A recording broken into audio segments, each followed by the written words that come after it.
to the amazing adventure of photographing hummingbirds. It's fun, rewarding, invigorating, and a great learning experience. The process is not for the impatient, but it's definitely worth the effort. And utilizing a few tips and tricks will make the undertaking easier and even more entertaining. Sadly, many photographers give up after just a few unsuccessful attempts. One reason for this is that they're not aware that it is impossible to catch a hummingbird in direct flight. Not just because the picture takers are too slow to get their ducks in a row, but even more importantly, because no camera can focus fast enough. In the big scheme of things, that's not a big deal because hummers spend most of their time hovering and perching. To the untrained eye, hovering looks like actual flying, but it really isn't. Although you can catch the hummers doing acrobatics, they do so in a very limited space, allowing the camera and the photographer to catch up. For all practical purposes, hovering looks very much like flying. It's what makes hummers and helicopters' moving patterns unique. Unlike other birds, hummers can fly forwards, backwards, sideways, and up and down. Also, unlike most other birds, they can perch on small cylindrical objects like wires and branches, but they cannot stand or walk. Over the next slide, set to music, acquaint yourself with the processes of hovering and perching.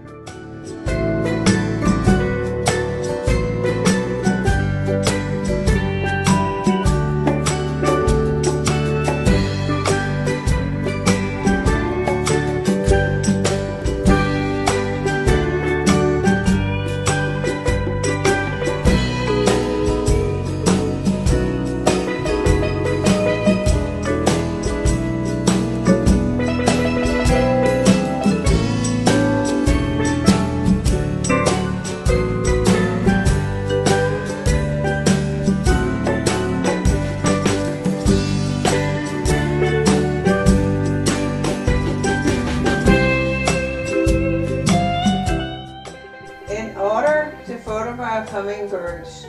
You do, of course, need to live or visit locations they frequent. Different locations favor different species. In some areas, they live year-round. In others, they migrate to part of the year. Still others, they just pass through.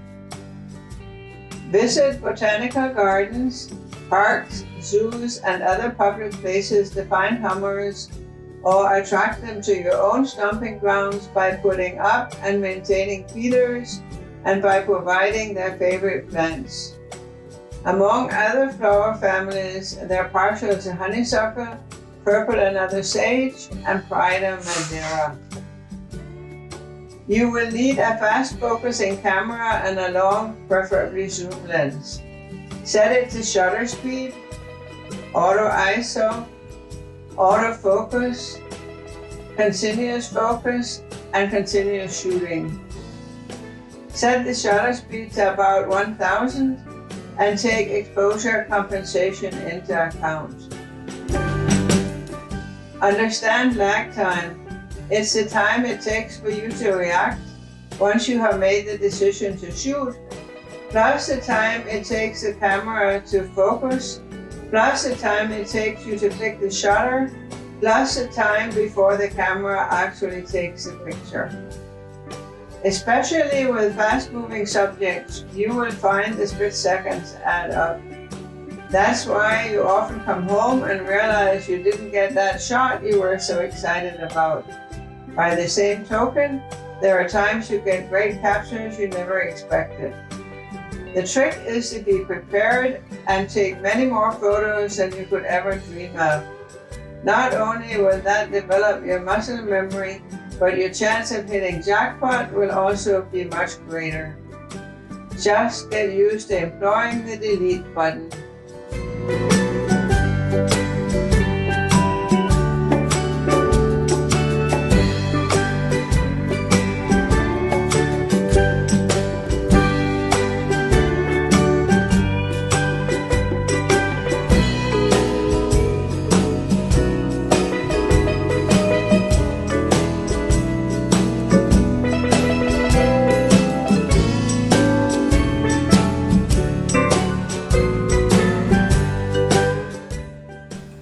Quality of light is of utmost importance in any type of photography, but it's even more so when shooting hummingbirds. That's because one of the interesting things about hummers is their abundant color. Be aware they're iridescent, have an almost metallic shine when front-lit. When backlit or with the sky in the background, they tend to appear silhouetted. Sometimes exposure compensation can fix the problem.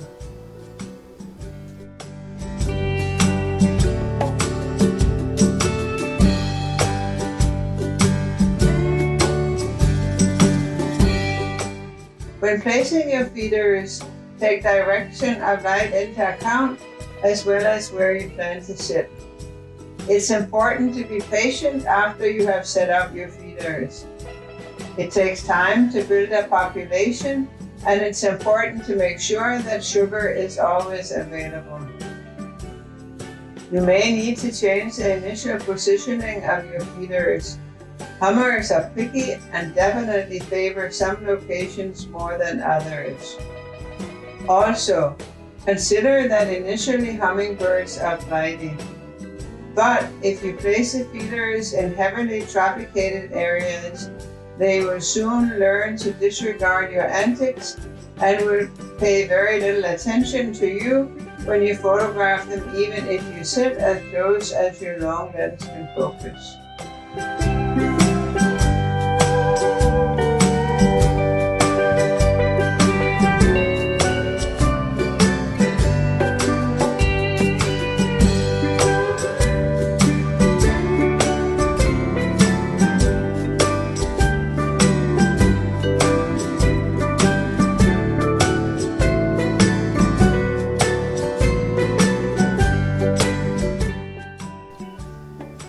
Thank you for listening. By now you have probably seen enough hummingbird photos for a lifetime. But rest assured, your subconscious mind will have taken notice. Nonetheless, it's time to take a break and end part 1. Stay tuned for part 2 with more photos and tips. It will be coming up soon.